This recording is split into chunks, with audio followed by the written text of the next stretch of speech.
Meatzaleak proiektua da Digitalidadea Kaskuna Zentroarekin batera jartzen dauen egitasmoa martxan, eta meatzaleak datza kultura euskal esparru batetik saltzeko gogoa da. Gaur euskal hedabideen inguruan arituko gara, bolo-bolo dagoen gaia da gaur egun batez ere gaur egun bizi dugun egoera prekarizatuari dagokionez eta diru laguntzak ere jaitsi diela euskal hedabideetan.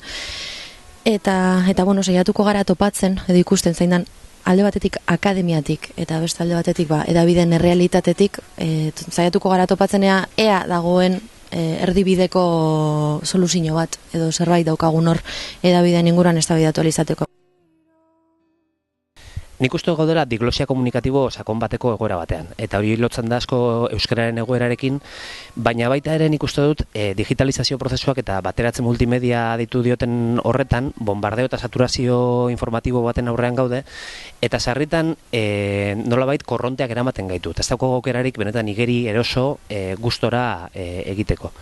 Orduan zentzu horretan ikusten dut, tokatzen zaigula garai honetan pentsatzea nor garen, zer egin nahi dugun, eta nola baliatu ditugun aldagai horiek eta eragile bezala ere nola transformatu dezakegun inguru hori denoko beto bizitzeko, ez? Nik esango nuke komunikabidek sortzen dituztela identitateak edo subjektuak, identitateak eta subjektuak sortzen dituzten behinean, sortzen dituzte imaginario kolektiboak, ez? Eta imaginario kolektiboak sortzen dituzten heinean, ondorioz komunitateak sortzen dituzte hedabideek, ez? Hori ikusi daiteke, adibidez, genero ikuspegitik, nola komunikabideek baduten gaitasuna, dagoeneko indarrean dauden rolak imaginario kolektibo horiek edo kultura matxista hori sortzeko eta berriz ere kopiatzeko, edo guzti hori aldatzeko eta ondorioz beste balio jakin batzutan oinarritutako gizarte eta komunitateak sortzeko. Gaur egun euskarazko hedabidek daukaten erradiografia bat egitea dute helburu, pixkat hasieran gaur egun ditugunen inguruan ikustea pixkat nazio mailan zelan daukagun monokultibo moduko egoera bat, non euskarri bakoitzean oraindik ere gaur egun euskarri ez hitz egin badaiteke modu solte baten, nola daukagun hedabide printzipal bat, eta nola nazio mailako alternatiba falta hori, nola saiatu bargaren gainditzen, eta nola saiatu bargaren alternatiba berriak sortzen, zeintzu diren, sortu daitezken alternatiba, gaur egun ditugunetatik,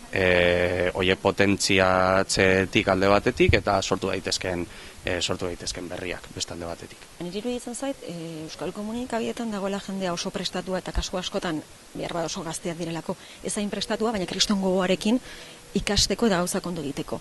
Baina, iruditzen zait, transmisioarekin arazo bat dugula. Eta oso lotuta dagoela hori prekarietatearekin, ez? Iruditzen zait, prekarietatea handia bizi duela kazetaritzak. Internetek, sare sozialek ere, horretan sakondu egin dutela. Hau da, orain kasetaritza omen da, kasetaria donor omen da, eta kasetaritza omen da, tuitak jartzea 5 minuturo, ez? Sakondu barik gatazka baten atzean zer dagoen desoreka sozial baten atzean, klabeak eman beharrean, horrek ekarri du kriston prekarietatea, kazetariak bizi behar izatea 100% abiaduran, eta iruditzen zait horri buruzko eztabaida beharrezkoa dela. Eta esango nuke militantziari lotuta, eztabaida bat jarri behar dela martxan. Iruditzen zait militantziaren izenean, onartezinak diren gauza asko onartu egiten ditugula kazetaritzan. Hemendik aurrerantzan izango ditugu beste 11 kontu.